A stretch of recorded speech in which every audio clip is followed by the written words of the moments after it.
I'm Sally Shuttleworth. I'm Professor of English Literature at the University of Oxford, and I work on the Victorian period and the concerns they had about the speed of life and the pressures of modernity, which I think has a lot to tell us about our current concerns.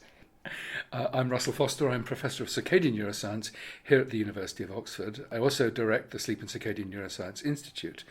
And I'm interested in the mechanisms whereby sleep and circadian rhythms, these 24-hour body clocks, are generated, how they're regulated, and what happens when these systems fall apart as a result of disease or societal pressures.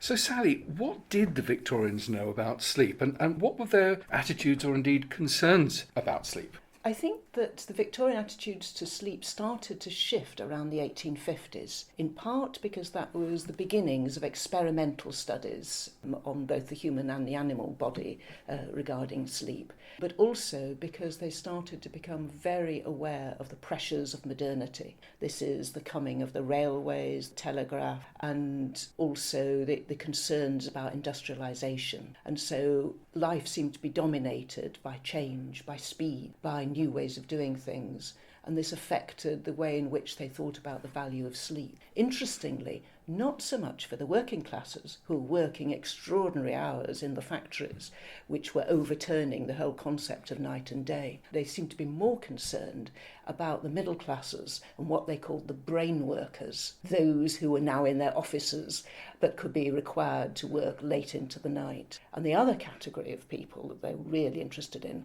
was school children. And there were wonderful debates about overpressure on the school child and the problems that the child had from being asked to do too much work. Goodness, so nothing really has changed very much. The other thing I didn't mention, of course, is the gas lighting. Yeah. And then at the end of the century, the electric light. So suddenly you could start staying up half the night should you wish, and so overturning what was seen as natural rhythm, so that we're concerned about this movement away from nature. So by the end of the 19th century we really had invaded the night efficiently, and of course sleep, I guess, was the first victim. Definitely, yes. And perhaps just to say a bit more about the school children, it all started, interestingly, with a novel by Dickens, Dombey and Son, in 1848, where he talks about Dr. Blimber's academy, which has what he calls a forcing apparatus, which produced green peas in the middle of the winter and asparagus. So it's forcing the poor children. And he talks about all these children sort of having nightmares and reciting Latin in their sleep. And from then on, you get all sorts of pamphlets and concerns. There's a wonderful description by a doctor called Brudenell Carter on the artificial production of stupidity in schools from 1859, which talks about the ways in which schools are just overworking the children and producing people who can't think. And then in the 1880s, you get what's called the overpressure controversy, and brain forcing becomes an area that there's parliamentary commissions on it. And lots of people band together, so the MPs, doctors, teachers, and write petitions saying that we are ruining the lives of our children by forcing them to study too much. So Russell, how do you think that our understanding and knowledge about sleep has changed through the insights gained from modern research? And indeed, what myths do you think have been dispelled, if any? Where to start? Well, I suppose we've been studying sleep seriously for about 60 years or so, but the methodology has been essentially to apply electrodes to the surface of the skull and to record the gross electrical activity from the surface of the skull arising from that bit of the brain called the cortex. And it's been essentially to define different sleep states, so REM sleep versus slow wave sleep, non-REM sleep. But beyond that, we didn't learn a huge amount. It was a lot of phenomenology.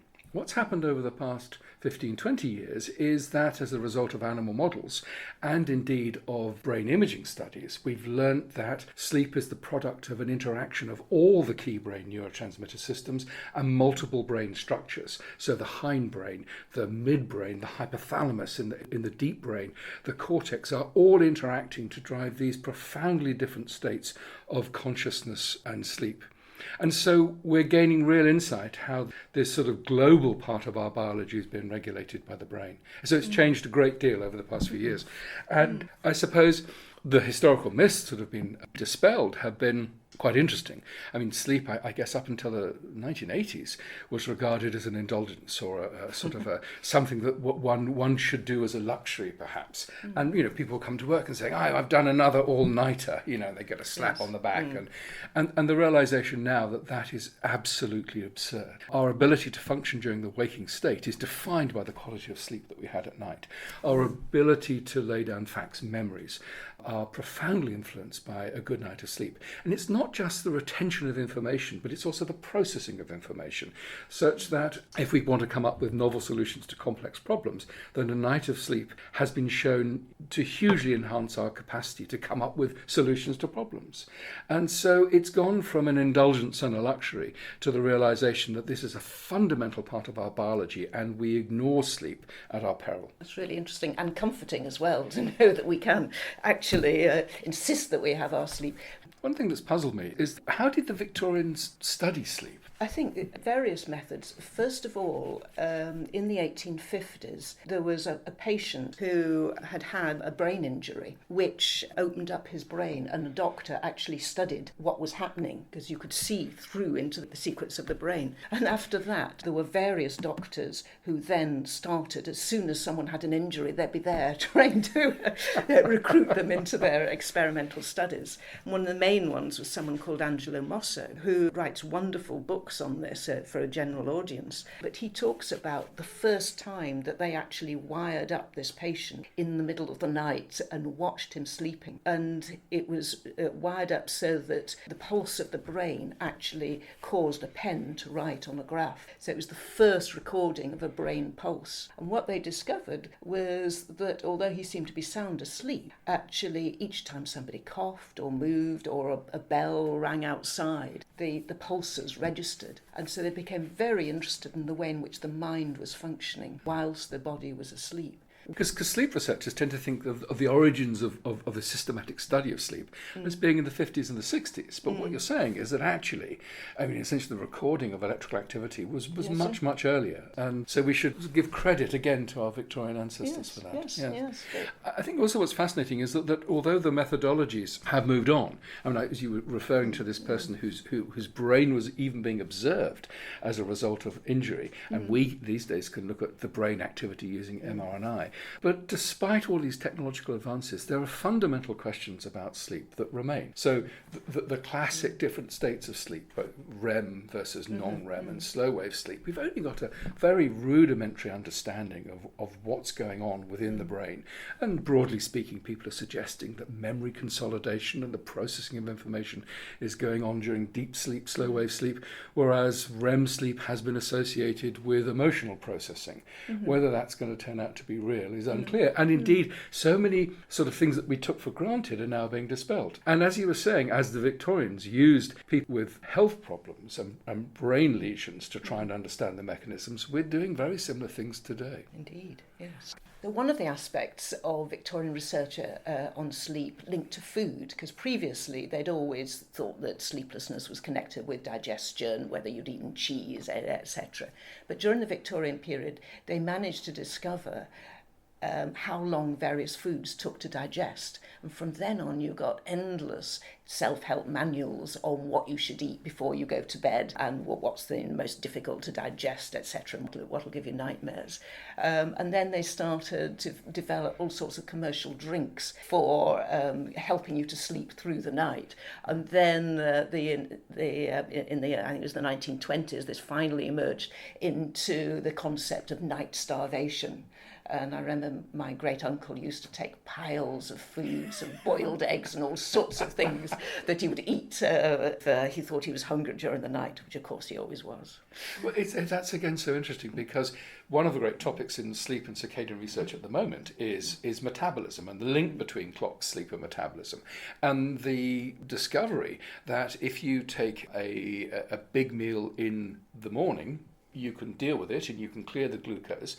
But if you take the same level of calories in the evening, then the levels of glucose hang around for much longer. And indeed, it's been associated with the development of things like diabetes too. And and my grandparents, born in the Edwardian era, I remember, what they used to do is take an apple and a hunk of bread and a big chunk of cheese and a big glass of water by the bedside. Yes, and it was always gone in the morning. Yes.